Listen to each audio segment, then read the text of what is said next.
Hey Braves fans, it's Kevin McAlpin, your truest reporter for The Fan and the Atlanta Braves radio network. Hope everybody's having a great weekend.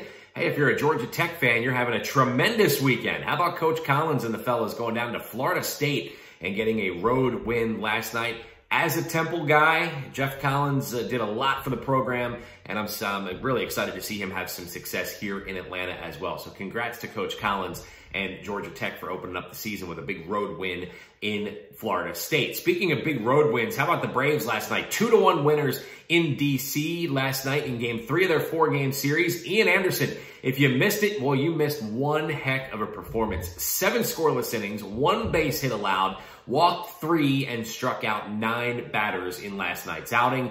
Ian Anderson his stuff was as good as we've ever seen here at the big league level. He improves to 3-0 on the season. He also becomes the first Braves starting pitcher to go 7 innings in a start here this year. And keep in mind, last night was game number 46 for the Braves. And it's the first time all year they had a starting pitcher get through 7 innings. I got to say this. I love the fact that Brian Snitker allowed him to go back out there for the 7th inning. Looked like he might have been running out of gas a little bit in the 6th, but he did get a chance to go out there and get through the 7th inning. Matter of fact, Ian retired the final 12 batters he faced and 18 of the final 19 national batters that he faced. His changeup was filthy last night. I thought his fastball command early on wasn't great, but he really picked it up and was able to move it up and down and in and out of the strike zone. So Ian Anderson gets the W. He's 3-0 on the season. First Braves pitcher to open up their career as a starter with 3-0 mark since Williams Perez started 4-0 for the Braves back during the rebuilding years back in 2015.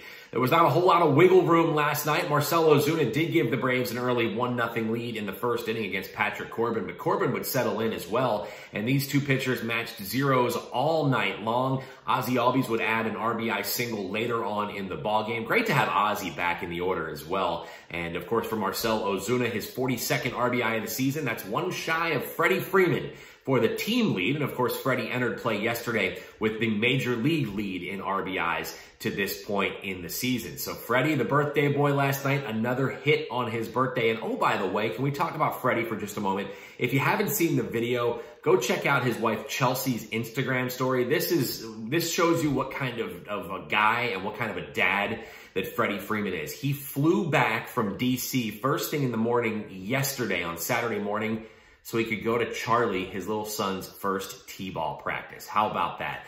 Flew back, got a chance to spend a couple of hours, surprise his son. And his son, you know, remember Freddie and Dan Uggla were best friends? Well, guess what? Dan Uggla's son is now on Charlie Freeman's T-ball team. So I think they used to call themselves Frugla. Is that what we went with? Sounds like there might be a second generation of Frugla working its way up through the Atlanta metro area Little League and T-ball system. So happy birthday, Freddie. And of course, what a great gesture to go and surprise your son and get a hit on your birthday once again. Still hitting over 400 on his birthday. Hard to believe Freddie Freeman's already 31 years old. That makes me feel really, really old.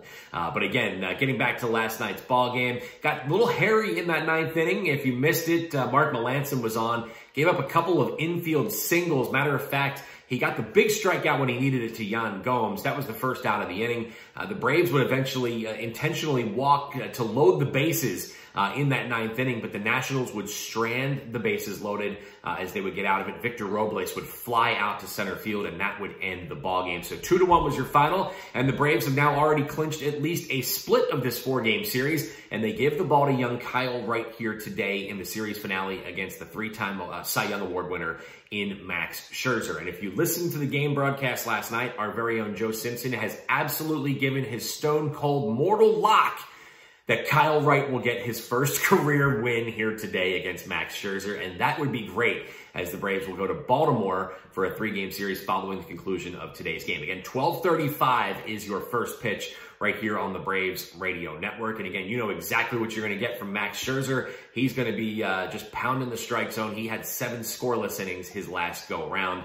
And after a bit of a shaky start, he's starting to pitch a lot more like Max Scherzer here lately. So it's Kyle Wright for the Braves, Max Scherzer for the Nationals. We're on the air at the game's at 12:35, so we're on the air at about 11:15 a.m. Eastern with the Ford Leadoff Show on the Braves Radio Network. That'll be myself, Chris Domino, and Buck Bellew. We'll then turn things over to Jim Powell and Ben Ingram as they'll have all the action. Braves and Nationals series finale from our nation's capital here today at 12:35 p.m. Eastern. And then immediately following the game, it's the Hyundai Postgame Show and Braves Wrap-Up with yours truly. Hopefully you'll join us for all of our coverage today on the Atlanta Braves Radio Network. And it's the first football Sunday of 2020. And of course, good luck to the Atlanta Falcons as they open up things today against the Seattle Seahawks. Everybody have a great Sunday, and we'll talk to you here at a little after 11 a.m. Eastern for the Ford Leadoff Show on the Atlanta Braves Radio Network.